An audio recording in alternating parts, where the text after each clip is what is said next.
ಆದ್ದರಿಂದ ಇದು ಪೂರ್ವ ನ್ಯಾಯ ನಿರ್ಣಯಕ್ಕೆ ಸಮನ್ವಯವಾಗಿರುವುದಿಲ್ಲ.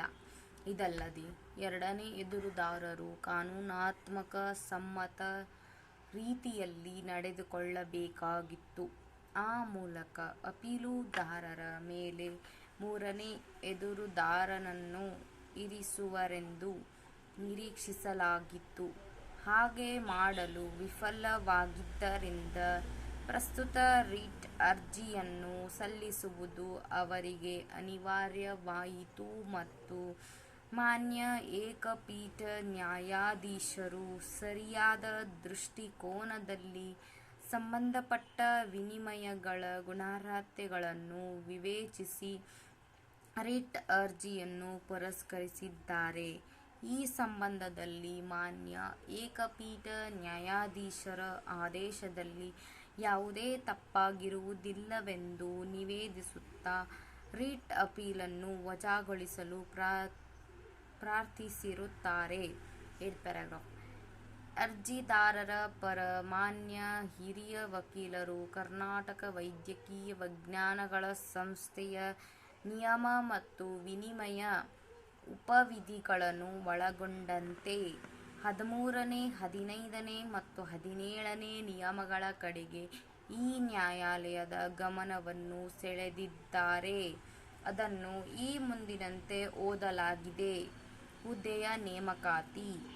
ಹುದ್ದೆಯನ್ನು ಅರ್ಜಿಯನ್ನು ಆಹ್ವಾನಿಸುವ ಮೂಲಕ, ಮುಂಬಡ್ತಿ ಮೂಲಕ ಅಥವಾ ಬಹಿರಂಗ ಜಾಹೀರಾತಿನ ಮೂಲಕ ಅಥವಾ ನೇಮಕಾತಿ ಪ್ರಾಧಿಕಾರವು ಸೂಕ್ತವೆಂದು ಭಾವಿಸುವಂತೆ ರಾಜ್ಯ ಸರ್ಕಾರದಿಂದ ಪ್ರತಿನಿಯೋಜನೆ ಮೂಲಕ ತುಂಬಬಹುದು.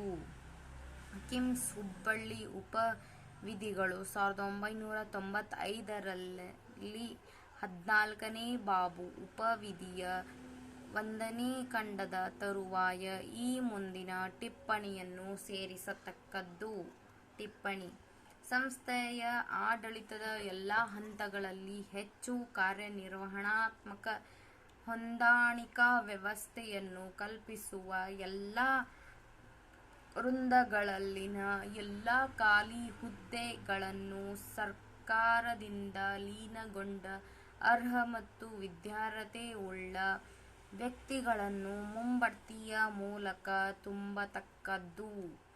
ಜೆ.ಸಿ. ನಿರ್ಣಯ ಠರಾವು 4/2/97 ಮೇರೆಗೆ ಆಯ್ಕೆಯ ಸಮಿತಿಯು ಆ ಹುದ್ದೆಗಳಿಗಾಗಿ ಪರಿಗಣಿಸಬೇಕಾದ ಎಲ್ಲ ಅಭ್ಯರ್ಥಿಗಳ ವಿಶ್ವಾಸಾರ್ಹತೆಗಳನ್ನು ಪರಿಶೀಲಿಸತಕ್ಕದ್ದು. ಸಮಿತಿಯ ಹೆಸರುಗಳ ಪಟ್ಟಿಯನ್ನು ಸಿದ್ಧಪಡಿಸಿ ಅರ್ಹತೆಗನುಸಾರವಾಗಿ ಹೆಸರನ್ನು ಶಿಫಾರಸು ಮಾಡತಕ್ಕದ್ದು.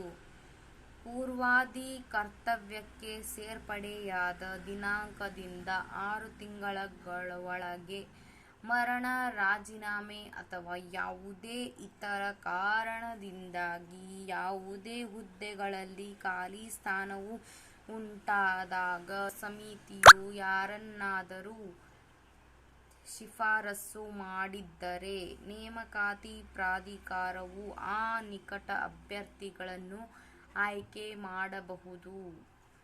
15. ನೇಮಕಾತಿಯು ಜಾರಿಗೆ ಬಂದಿರುವ ದಿನಾಂಕ. ಎಲ್ಲ ನೇಮಕಾತಿಯ ನೌಕರರು ಕರ್ತವ್ಯಕ್ಕೆ ವರದಿ ಮಾಡಿಕೊಂಡ ದಿನಾಂಕದಂದು ಜಾರಿಗೆ ಬರತಕ್ಕದ್ದು. ಜ್ಯೇಷ್ಠತೆ. ಎ. ಮುಖ್ಯ ಆಡಳಿತಾಧಿಕಾರಿಯು ಪ್ರತಿಯೊಂದು ಪ್ರವರ್ಗಗಳ ಸಂಬಂಧದಲ್ಲಿ ಶ್ರೇಣೀಕರಣ ಪಟ್ಟಿಯನ್ನು ಸಿದ್ಧಪಡಿಸಿ ನಿರ್ವಹಿಸತಕ್ಕದ್ದು ಮತ್ತು ಪ್ರತಿ ವರ್ಷ ಅದನ್ನು ಪ್ರಕಟಿಸತಕ್ಕದ್ದು. ಬಿ. ಪ್ರತಿಯೊಂದು ಪ್ರವರ್ಗದಲ್ಲಿ ನೌಕರರ ಜ್ಯೇಷ್ಠತೆಯನ್ನು ಬೋಧನಾ ವೃಂದಗಳ ಸಂಬಂಧದಲ್ಲಿ ಪ್ರಶ್ನಿತ ವಿಷಯವಾರು ವೃಂದದ ನೇಮಕಾತಿಗಾಗಿ ಯಾವ ಅರ್ಹತಾ ಕ್ರಮದ ಮೂಲಕ ಅವರನ್ನು ಆಯ್ಕೆ ಮಾಡಲಾಗಿತ್ತೋ ಆ ಕ್ರಮದಲ್ಲಿಯೇ ನಿರ್ಧರಿಸತಕ್ಕದ್ದು. ಬೋಧಕೇತರ ಸಿಬ್ಬಂದಿ ವರ್ಗದ ಸಂಬಂಧದಲ್ಲಿ ವೃಂದವಾರು ಜ್ಯೇಷ್ಠತಾ ಪಟ್ಟಿಯನ್ನು ಸಿದ್ಧಪಡಿಸಿ ಪ್ರಕಟಿಸತಕ್ಕದ್ದು. ಸಿ. ಒಂದೇ ದಿನಾಂಕದಂದು ಇಬ್ಬರು ವ್ಯಕ್ತಿಗಳು ನೇಮಕಾತಿ ಹೊಂದಿದ್ದಲ್ಲಿ ಅವರಿಬ್ಬರ ನಡುವಿನ ಜ್ಯೇಷ್ಠತೆಯನ್ನು ಈ ಮುಂದಿನಂತೆ ನಿರ್ಧರಿಸತಕ್ಕದ್ದು. ನೇರ ನೇಮಕಾತಿಯಿಂದ ನೇಮಕಗೊಂಡ ಅಭ್ಯರ್ಥಿಯು ಅನ್ಯಥಾ ನೇಮಕಗೊಂಡ ಅಭ್ಯರ್ಥಿಗಿಂತ ಜ್ಯೇಷ್ಠತೆಯಲ್ಲಿ ಹಿರಿಯನಾಗಿರತಕ್ಕದ್ದು. ಮುಂಬಡ್ತಿಯ ಮೂಲಕ ನೇಮಕಗೊಂಡ ಅಭ್ಯರ್ಥಿಗಳ ಸಂದರ್ಭದಲ್ಲಿ ಜ್ಯೇಷ್ಠತೆಯನ್ನು ಯಾವ ವೃಂದದಿಂದ ಅವರಿಗೆ ಮುಂಬಡ್ತಿ ನೀಡಲಾಯಿತೋ ಆ ವೃಂದದಲ್ಲಿನ ಅಂಥ ಸದಸ್ಯರ ಜ್ಯೇಷ್ಠತೆಗೆ ಅನುಸಾರವಾಗಿ ಅವರ ಜ್ಯೇಷ್ಠತೆಯನ್ನು ನಿರ್ಧರಿಸತಕ್ಕದ್ದು. ಬೇರೆ ಬೇರೆ ವೃಂದಗಳಿಂದ ಮುಂಬಡ್ತಿಯ ಮೂಲಕ ನೇಮಕಗೊಂಡ ಅಭ್ಯರ್ಥಿಯ ಸಂದರ್ಭದಲ್ಲಿ ಅವರ ಜ್ಯೇಷ್ಠತೆಯನ್ನು ವೇತನ ಶ್ರೇಣಿಯನುಸಾರವಾಗಿ ಎಂದರೆ ಹೆಚ್ಚುವರಿ ವೇತನ ಶ್ರೇಣಿಯನ್ನು ಪಡೆಯುತ್ತಿರುವ ಅಭ್ಯರ್ಥಿಗಳಿಗೆ ಆದ್ಯತೆಯನ್ನು ನೀಡಿ ನಿರ್ಧರಿಸತಕ್ಕದ್ದು.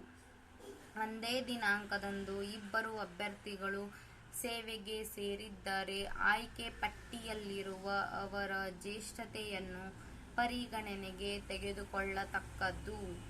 ಯಾವುದೇ ವಿವಾದಗಳು ಉದ್ಭವಿಸಿದ ಸಂದರ್ಭದಲ್ಲಿ ಆಡಳಿತ ಮಂಡಳಿಯ ತೀರ್ಮಾನವು ಅಂತಿಮವಾಗಿರತಕ್ಕದ್ದು. ಒಪ್ಪಿಕೊಂಡಿರುವಂತೆ ಅಪೀಲುದಾರರು ಮತ್ತು ಮೂರನೇ ಎದುರುದಾರರು ಒಂದೇ ಆಯ್ಕೆ ಪಟ್ಟಿಯಲ್ಲಿ ಆಯ್ಕೆಯಾಗಿರುತ್ತಾರೆ.